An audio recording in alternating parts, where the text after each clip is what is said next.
Transmission from an undisclosed location. Connection secured. Welcome to Japanese Metal.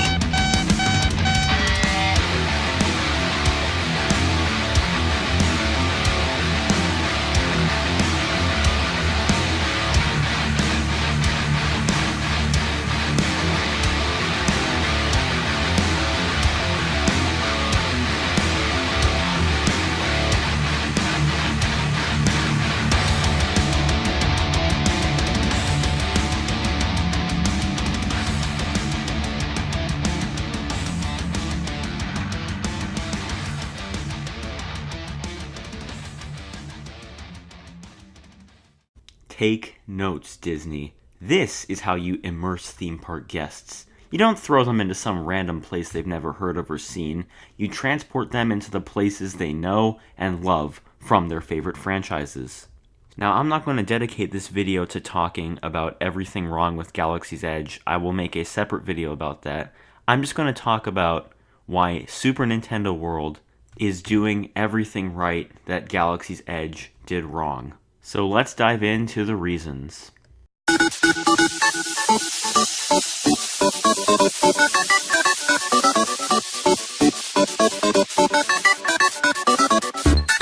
Currently, there's not really that much to do at Galaxy's Edge. Oh, sure, there's 2 rides, but after that, you're kind of done. The rest of it's just an overpriced shopping mall. It's great if you're a collector, but if you're an average theme park guest or a kid, it's not very fun. There really isn't much to do for a kid, and for an adult, unless you want to spend a lot of money, there isn't much to do either. I mean, seeing the Falcon is cool, and I guess it's kind of fun to go around the shops and laugh at how expensive everything is, but you don't want to do that in your theme park visit, do you? And that's where Super Nintendo World gets it right. There's a Mario Kart ride, which looks pretty wild, that kids and adults can enjoy, and there's some kind of Yoshi ride, which I'm assuming is meant for smaller children. On top of that, there's a Donkey Kong Country section that looks like it has some kind of minecart roller coaster and maybe a dark ride. That's already so much more diversity in attractions. Galaxy's Edge only has 2. A motion simulator-based video game that you can find in your arcade, and only 1 actually fun-looking ride. But again, once you're done with that, there isn't much to do except for shopping. Nintendo World, on the other hand, does it right. There's everything for people of all ages there. And after you're done with the rides, there's even more fun to be had in the land. They're distributing these wristbands called power-up bands, and once you're wearing them, you can do all sorts of stuff in the land. You can jump up and hit coin blocks like Mario, and get coins, and do all sorts of other things connected to a phone app.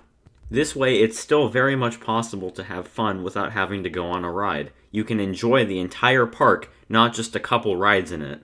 There's roller coasters, dark rides, a augmented reality ride, and the whole park is pretty much a giant playground, so there's at least something for everyone to do, unlike Galaxy's Edge, which has 2 rides and an overpriced shopping mall. Just like the Nintendo games themselves, this park is fun for all ages. Galaxy's Edge takes place on Batuu, a planet we've never heard of or seen before. As a result, you don't really feel immersed because you've never seen any of the locations here before. All we really get is the Millennium Falcon, and that's it. And to add insult to injury, there's little to no mention of the prequel trilogy, which is slightly understandable, but even the original trilogy doesn't even get mentioned that much here, except for the lightsaber building experience, which costs $200 to get into, and a store that sells expensive things for collectors.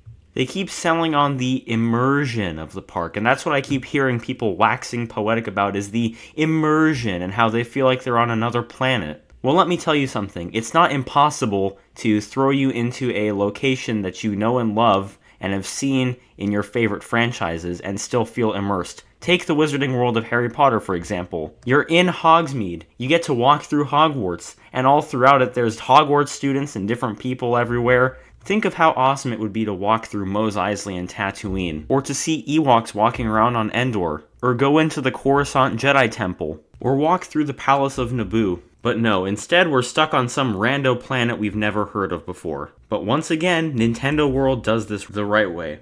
Look at this. There's the Mushroom Kingdom. There's Bowser's Castle. There's Donkey Kong's Jungle. Can you imagine if Nintendo World took place in some random Mario or Zelda location we've never heard of or seen before, and it took place in a time period where Mario and all of his friends were dead, or Link and Zelda were dead? That doesn't sound like any fun, right? Tell me, what sounds more immersive? Being in a theme park that takes place in a town you've never heard of and encountering people who say like 3 words differently while simultaneously asking you to sign the credit card line to buy your $200 lightsaber, or a park that takes place in a location that you know and love where you can actually interact with the elements around it like you're in a video game. I don't know about you guys, but the latter sounds a hell of a lot more immersive to me. Overall, the whole Batuu concept is cool in theory, but when it comes to a Star Wars park, it's really a much better idea to put the fans in a location they know and love. Unfortunately though, we don't have that, and that's why Super Nintendo World wins another point.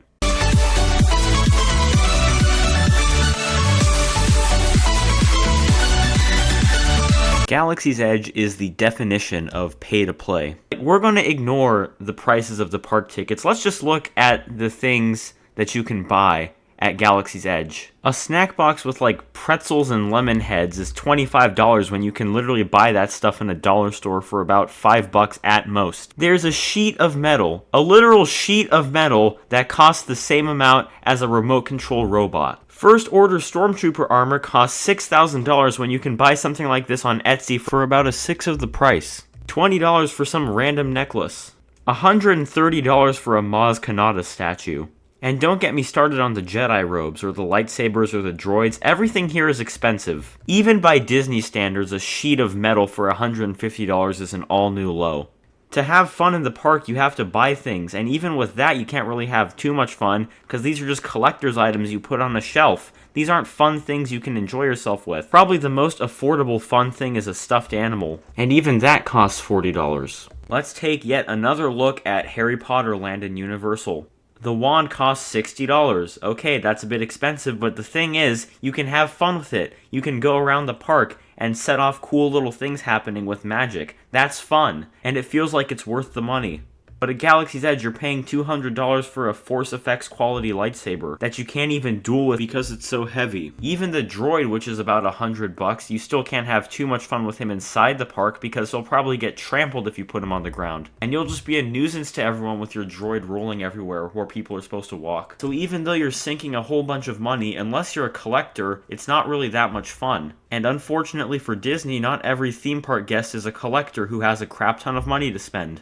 Now let's take a look at Super Nintendo World. Yeah, they're probably going to sell stuff like plushies and Mario hats, but I'm pretty sure the wristband isn't going to cost more than $100. And once you've purchased that, you can have a whole bunch of fun in the park because it's interactive, and you can go around doing stuff and interacting with the world like you're playing a Mario game. You're not paying $300 for some Mario costume that you can't even wear inside the park. If you're going to buy something at a theme park for a lot of money, you should at least buy something that's going to make your experience even better, not something you can't even use inside the park that's just going to drain your wallet. We don't have too many details on Super Nintendo World's merchandise yet, so I'm still waiting for them to announce that, but I'm pretty sure most of it won't be nearly as expensive as Galaxy's Edge merchandise.